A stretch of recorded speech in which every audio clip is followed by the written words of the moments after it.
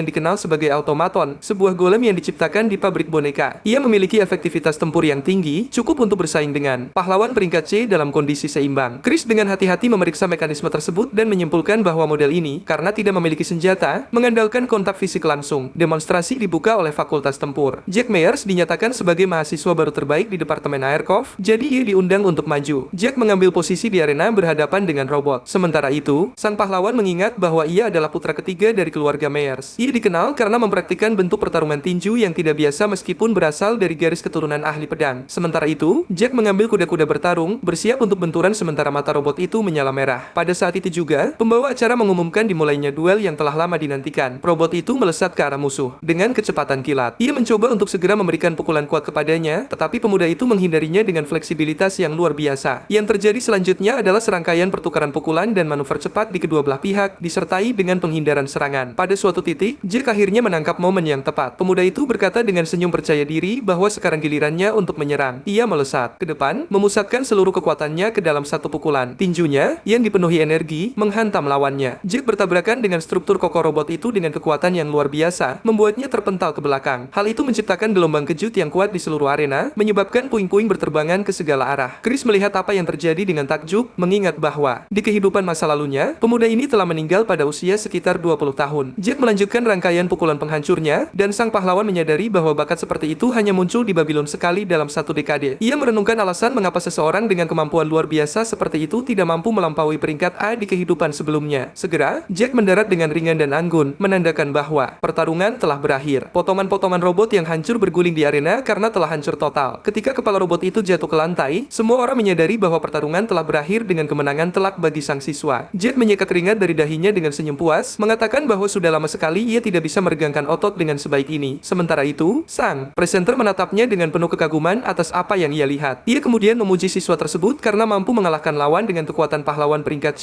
hanya dalam beberapa saat. Presenter mengonfirmasi bahwa tingkat kinerja inilah yang diharapkan dari siswa tahun pertama terbaik dari Fakultas Aku. Chris menyadari bahwa Jack telah memberikan segalanya sejak awal, dan sekarang kontestan berikutnya harus menghadapi tekanan yang serius. Segera pembawa acara mengundang siswa terbaik dari Fakultas Pendukung siswi Erika Inway, untuk maju. Erika adalah putri tertua dari keluarga Inway, salah satu dari 3 keluarga bangsawan besar Jepang. Dalam kehidupan masa lalunya, ia tidak menaklukkan menara, tetapi ia berhasil menjadi terkenal sebagai pahlawan peringkat S yang menggunakan senjata tingkat legendaris. Namun, takdirnya adalah untuk jatuh, menjadi iblis, dan akhirnya mati dieksekusi di tangan keluarganya sendiri. Namun, saat gadis itu lewat, Erika melirik Chris. Tatapan ini membingungkan sang pahlawan, dan ia bertanya-tanya apakah itu benar-benar ditujukan khusus kepadanya. Presenter kemudian mengumumkan bahwa automaton model ke-9 akan digunakan untuk demonstrasinya. Automaton itu dilengkapi dengan baju besi tambahan yang meningkatkan kekuatan pelindungnya 1,5 kali lipat dibandingkan dengan versi standar. Semua orang menyaksikan prosesnya dengan gembira, menunggu untuk melihat pertunjukan seperti apa yang akan diberikan Erika. Dengan penuh ketenangan, Erika membuka sangkar yang ia bawa dan memperlihatkan burung gagak hitam di dalamnya. Kemudian, saat matanya menyala biru, gadis itu memberikan perintah mental kepada burung itu untuk menyerang. Gagak itu segera terbang keluar dari sangkar dan melesat ke arah musuh. Ia membubung ke langit arena dengan teriakan yang tajam. Sementara itu, Chris memperhatikan hal ini dengan terkejut, bertanya-tanya mengapa mereka menggunakan burung dalam pertempuran seperti itu. Automaton itu mengambil posisi bertahan yang ketat. Sang protagonis sampai pada kesimpulan bahwa akan sangat sulit untuk menembus baju besi sekuat itu. Terlebih lagi, model ini awalnya dirancang untuk perlindungan. Namun, tiba-tiba, lingkaran sihir biru mulai terbentuk di sekitar gagak, secara bertahap mengubah bentuknya dan dilapisi baju besi. Sekarang, gagak itu tampak jauh lebih mengesankan. Kemudian burung itu dengan cepat menukik turun, menuju ke arah automaton. Dalam sekejap mata, sang gagak memberikan pukulan telak kepada musuh, yang bahkan tidak sempat bereaksi. Chris terkejut melihat baju besi tahan lama dari mekanisme itu retak dan hancur di bawah beban serangan. Segera, semua orang melihat bahwa ada lubang besar menembus dada robot tersebut. Automaton itu jatuh berlutut, menandakan kekalahan totalnya. Pada saat yang sama, gagak itu dengan tenang kembali dan mendarat di jari Erika, yang berdiri di tengah arena. Tribun meledak dalam teriakan kekaguman, dan presenter, yang terpana oleh apa yang dilihatnya, menyatakan kekaguman atas penampilannya. Chris menyadari bahwa suasana ini dapat berujung pada ejekan jika ia hanya memamerkan peralatannya dan meninggalkan panggung. Akhirnya, gilirannya tiba ketika pembawa acara mengumumkan masuknya siswa terbaik dari Fakultas Teknik Borsippa, Chris. Ludwig mencatat bahwa tingkat siswa tahun ini luar biasa. Departemen Pandai Besi sudah lama tidak menghasilkan siswa unggulan dan ia berharap tekanannya tidak terlalu besar. Sebagai tanggapan, Rebecca dengan percaya diri menyatakan bahwa Chris akan baik-baik saja. Sementara itu, penonton bertanya-tanya apakah siswa ini dapat melampaui pertunjukan mengesankan dari para pendahulunya. Chris berdiri di tengah arena dan perlahan menghunus pedangnya dari sarungnya, memamerkan senjatanya. Itu adalah bilah api 5 warna berkualitas tinggi dan sarung sarung peringkat rare dengan pengikat elemen. Para siswa mencatat bahwa senjata itu memiliki peringkat rare, tetapi yang lain mencatat bahwa penampilan senjata itu tampak cukup biasa. Hal ini membuat Michael tersenyum jahat, memutuskan bahwa keberuntungan ada di pihaknya. Ia yakin bahwa kegagalan Chris untuk memberikan kesan yang kuat akan memastikan suksesi dirinya ke jabatan dekan Borsitpa. Pada saat yang sama, Rebecca memberinya tatapan tajam dan jengkel, merasakan niat liciknya. Sementara itu, pembawa acara mulai mengumumkan automaton model 10 yang memiliki kekuatan tempur setara dengan pahlawan. Peringkat D. Namun, Chris menuntut automaton model 8 yang lebih kuat dengan baju besi tambahan untuk meningkatkan daya tahan. Permintaan ini menghantam presenter seperti sambaran petir di siang bolong. Ia tidak mengerti mengapa siswa itu meminta mereka untuk melakukan ini. Bahkan model ke-8 dapat menahan serangan dari pahlawan peringkat B dan menambahkan baju besi ekstra padanya adalah hal yang berlebihan. Ia mencoba menolak, menunjukkan kesulitan menyiapkan automaton seperti itu dalam waktu singkat. Namun, sebelum ia sempat menyelesaikannya, ia diinterupsi oleh seorang pria yang mengonfirmasi bahwa apa yang dibutuhkan telah dikirimkan. Pada saat itu, Charles muncul, menyeret automaton lapis baja model ke-8 ke dalam arena. Presenter terkejut dengan kecepatan permintaan yang tampaknya mustahil itu terpenuhi. Sementara itu, sang profesor melirik muridnya. Pria itu mendoakan keberuntungan di arena dan menyemangatinya untuk bersenang-senang. Presenter masih bingung dan terdiam sejenak. Namun, ia kemudian dengan lantang mengumumkan dimulainya demonstrasi secara resmi. Tribun segera meledak dengan teriakan antisipasi pertempuran yang spektakuler. Chris berdiri dengan percaya diri di medan perang, bertanya-tanya apakah ia akan memenuhi harapan yang diberikan kepadanya. Pemuda itu kemudian perlahan hunus pedangnya, dan 5 warna mulai bersinar dari bilahnya. Dengan setiap detik yang berlalu, lidah api yang menyelimuti senjata itu tumbuh semakin kuat. Hal ini menyebabkan kekaguman di antara beberapa siswa yang mengenali kekuatan senjata tersebut. Namun, Hans juga mencatat dengan nada menghina bahwa apa yang ia lihat hanyalah efek visual yang tidak berguna. Sementara itu, Chris mengingat sifat-sifat pedang uniknya. 5 warna yang membentuk bilahnya memiliki sifat yang kontradiktif. Upaya apapun untuk melepaskannya tanpa kendali penuh atas mana akan menghasilkan ledakan kuat yang dapat merenggut nyawa penggunanya. Namun, berkat sarung pedang yang dipenuhi energi api, ia merasa tenang. Chris berhasil mengendalikan api, sehingga ia terhindar dari efek samping yang berbahaya. Dengan menggabungkan api dari sarung pedang dan kekuatan bilahnya, Chris sukses menyelesaikan proses implantasi energi. Di saat yang sama, automaton lapis baja itu bersiap untuk bertahan. Sang pahlawan kemudian melepaskan skill api liar yang tersembunyi di dalam sarung pedangnya. Hal ini memicu pelepasan ledakan mana terkompresi yang sangat masif. Keterampilan ini aktif pada saat ada 5 iblis api yang terkompresi di dalamnya. Akhirnya, mereka semua meledak secara bersamaan, menghasilkan daya hancur yang kolosal. Akibatnya, seluruh aula berguncang hebat akibat hantaman kuat tersebut. Sang pembawa acara, yang seolah tak percaya dengan matanya sendiri, terkejut dan bertanya-tanya siapa sebenarnya pemuda misterius ini. Pada saat ini, Chris berdiri di tengah medan perang yang hancur. Ia menilai skala kerusakan yang telah ia timbulkan. Menatap retakan raksasa yang membelah arena menjadi 2, Chris bertanya-tanya dengan senyum ironis apakah dia telah melewati batas. Sang pembawa acara yang gemetar berteriak ke mikrofon, menuntut agar tim pendukung segera pergi ke aula utama untuk memperbaiki kerusakan. Ia kemudian mengumumkan berakhirnya demonstrasi pertunjukan dari para siswa terbaik. Tak lama kemudian di kantor dekan, Rebecca masuk dan mendapati Chris sudah menunggunya. Gadis itu meminta maaf karena terlambat, menjelaskan bahwa dia sibuk membersihkan arena. Namun, sang pemuda juga meminta maaf, menyatakan penyesalannya karena telah menghancurkan aula utama sedemikian rupa. Ia menambahkan bahwa ia seharusnya bisa lebih berhati-hati, yang membuat sang dekan terkejut dan bertanya mengapa dia harus meminta maaf. Chris bertanya dengan heran apakah sang dekan memanggilnya untuk memarahinya atas apa yang telah terjadi. Namun, Rebecca menjelaskan bahwa alasan pemanggilannya benar-benar berbeda. Kemudian dia mematung di tempat, tampak sedikit malu. Chris pun bingung, bertanya-tanya mengapa dia dipanggil. Akhirnya Rebecca mengumpulkan keberaniannya dan langsung pada intinya. Setelah itu, gadis tersebut mengajukan tawaran yang tak terduga, menyatakan bahwa dia siap membayar harga 10 kali lebih tinggi dari harga pasar. Dia memintanya untuk menjual pedang api 5 warna dan sarung pedang apinya. Chris terkejut dengan permintaan ini, dan pada saat itu, sebuah jendela sistem muncul di hadapannya, memberitahunya bahwa ikatan keintiman telah terbentuk dengan Rebecca. Pada saat yang sama, notifikasi baru muncul yang mengonfirmasi bahwa tingkat koneksi antara dia dan Chris telah mencapai level 1. Chris menyadari bahwa koneksi tersebut telah terbentuk, tidak seperti di kehidupan masa lalunya yang mengharuskan dia memberikan banyak senjata padanya. Kemudian sang pahlawan berterima kasih kepada dekan atas kesempatan ini. Lalu ia memutuskan untuk segera memanfaatkannya dengan menggunakan skill ekstraksi takdir. Energi biru pekat muncul di sekelilingnya, di mana ia mengekstrak koneksi tingkat tinggi yang spesial dari Rebecca. Energi tersebut memadat di tangannya, membentuk sepotong logam yang unik. Itu adalah material tingkat lanjut yang mampu menyerap besi. Sementara itu, sang dekan mengulangi pertanyaannya tentang penjualan senjata, tetapi Chris menjawab dengan penolakan yang tegas. Hal ini membuatnya tidak senang, dan dia mengingatkan Chris bahwa dia telah menyelesaikan tugasnya. Percakapan mereka terhenti oleh ketukan di pintu. Charles memberitahu dekan bahwa presiden telah memerintahkan agar upacara penghargaan segera dimulai. Pria itu kemudian meminta izin untuk membawa siswa Chris bersamanya. Rebecca hanya mengangguk setuju dengan enggan. Kemudian, Chris berkata bahwa dia akan menemuinya lagi nanti. Setelah ini, ia meninggalkan kantor tersebut, membiarkannya sendirian dan merasa sangat kecewa atas hilangnya kesempatan tersebut. Segera, dia dan Charles menuju jantung Akademi Babylon Babilon, gedung utama kuno yang dikenal sebagai Istana Marduk. Berjalan di koridor yang mewah, sang profesor menyarankannya untuk berperilaku sopan di hadapan presiden. Ia mengingatkan bahwa presiden telah dengan murah hati mengabaikan insiden kehancuran aula selama demonstrasi. Charles juga menekankan bahwa presiden adalah sosok di level yang benar-benar berbeda. Namun, Chris dengan tenang meyakinkannya bahwa tidak perlu mengkhawatirkannya. Saat pintu besar itu terbuka, suara agung terdengar dari ujung aula dan menyapanya. Itu adalah kaisar yang berkuasa, Presiden Ludwig, yang diingat sang pahlawan dari kehidupan masa lalunya. Ini adalah pahlawan yang sama yang gugur dalam pertempuran melawan dewa kehancuran surgawi, salah satu dari 6 dewa iblis besar. Chris memperhatikannya dengan cermat dan menyadari bahwa dia benar-benar layak menyandang gelar perfeksionis. Ludwig mencatat bahwa senjata yang ia demonstrasikan cukup menarik. Namun, ia tidak bisa mengatakan bahwa ia tidak menyesal sama sekali, tetapi ia memiliki harapan besar pada Chris. Meskipun Chris sudah siap untuk dikritik, dia tetap merasa tersinggung dan bahkan merasa ingin membawa ciptaannya ke dalam tungku terdekat. Sebagai hadiah atas bakat dan usahanya, Presiden mengumumkan bahwa ia akan memberinya 2 hadiah. Chris mempertimbangkan tawaran itu sejenak. Ia kemudian meminta hadiah yang dapat meningkatkan kekuatan sihir dan meningkatkan ingatannya, yang menarik minat sang presiden. Namun, ia tetap memenuhi permintaan siswa tersebut dan dengan sedikit gerakan tangannya, memanggil 2 artefak unik. Sebuah kotak muncul di depan sang pahlawan dan barang-barang ini ada di dalamnya. Yang pertama adalah batu tinta gelap peringkat heroik yang berat. Yang kedua adalah taring impian peringkat heroik. Chris kagum dengan apa yang dilihatnya. Jika batu tinta termasuk langka, maka taring impian hampir mustahil untuk ditemukan. Senyum muncul di wajah sang pahlawan. Ia menyadari bahwa meskipun sulit untuk menggunakannya, ia sudah memiliki ide bagaimana mengubahnya menjadi keuntungan baginya. Kemudian Ludwig bertanya apakah dia menyukai hadiah-hadiah ini. Chris menjawab bahwa mereka sempurna. Setelah sang pahlawan meninggalkan aula, sebuah entitas misterius yang berada di samping presiden menyapanya. Dia bertanya-tanya tentang alasan mengapa pemuda ini diberikan 2 hadiah sekaligus. Ludwig menjawab bahwa ia hanya melakukannya karena Chris memiliki kemampuan yang tak terlukiskan untuk menangani objek-objek tersebut. Kemudian entitas lainnya menyadari bahwa rasanya seolah-olah ia melihat jiwa tua yang menghuni tubuh muda. Sebagai tanggapan, presiden menjelaskan bahwa ini berarti pemuda tersebut memiliki kedalaman karakter yang mampu memberikan kesan seperti itu. Sementara itu, kelas-kelas sudah dimulai di akademi. Duduk di antara hadirin, Hans menolak undangan makan siang temannya. Pria berambut pirang itu meminta maaf dan menjelaskan bahwa dia sudah memiliki rencana dengan Howard. Temannya tertegun ketika menyadari bahwa dia sedang membicarakan siswa terbaik tahun ketiga dari Fakultas Borcita. Kemudian Hans dengan bangga mencatat bahwa keluarga mereka dekat dan Howard sendiri diduga ingin bertemu dengannya untuk memberikan saran tentang kehidupan di akademi. Pada saat itu, ketika salah satu teman Hans mencoba bergabung dengan siswa-siswa keren, Chris memasuki auditorium. Ia melirik sekilas ke arah rivalnya yang baru saja dihadapinya dan berjalan menuju kursusnya. Saat sang pahlawan berjalan melewati auditorium, semua orang di sekitarnya tiba-tiba terdiam dan Hans memberikan tatapan tajam yang mengancam pada pemuda itu. Sebagai tanggapan, Chris menatapnya balik, matanya bersinar, memancarkan niat membunuh yang luar biasa. Hans tidak tahan dengan tekanan itu dan bertanya-tanya dengan diri ada apa dengan mata pria itu. Akhirnya, pemuda itu membuang muka saat sang pahlawan berjalan melewatinya, berpikir bahwa lawannya akhirnya menyadari tempatnya yang sebenarnya. Hans mengepalkan tinjunya, menahan amarahnya dan meratapi kekalahannya di hadapan rakyat jelata. Sementara itu, Profesor Charles memasuki ruang kelas dan meminta semua orang untuk duduk untuk memulai pelajaran. Setelah memastikan semua siswa hadir, sang guru berdiri di belakang podium. Charles mengumumkan bahwa karena ini adalah pelajaran pertama, mereka akan mulai dengan perkenalan. Ia kemudian memamerkan sebuah kotak berisi paduan logam yang bercahaya, menjelaskan bahwa material itu disebut paduan proyeksi. Profesor mengambil salah satu sampel dan menjelaskan bahwa itu puluhan kali lebih sensitif terhadap energi magis daripada biji biasa. Ia kemudian menyuntikkan mana ke dalamnya, dan pada saat itu, paduan tersebut bereaksi terhadap energi dan membentuk pedang hitam di tangannya yang dikelilingi oleh aura api. Chris menonton dengan penuh kekaguman, menyadari bahwa tingkat keterampilan seperti inilah yang telah memungkinkan Charles untuk masuk ke dalam 100 pengrajin terbaik di dunia. Profesor melanjutkan penjelasannya bahwa sensitivitas setinggi itu membuatnya sangat sulit untuk menggunakan paduan ini sebagai senjata sungguhan. Namun, di sisi lain, mereka mencerminkan sifat bawah sadar dari sang master yang memungkinkannya untuk memahami dirinya sendiri dan mengungkap sisi-sisi yang tersembunyi. Inilah sebabnya mengapa senjata yang dibuat dari bahan ini disebut klon, dan presentasi diri siswa akan digantikan dengan pembuatan klon semacam itu. Ia menambahkan bahwa karya mereka akan dipajang di gedung utama selama seminggu penuh dan mendesak semua orang untuk melakukan upaya maksimal. Jack mengambil potongan paduan itu dan sang pahlawan berpikir bagaimana nilainya melebihi 10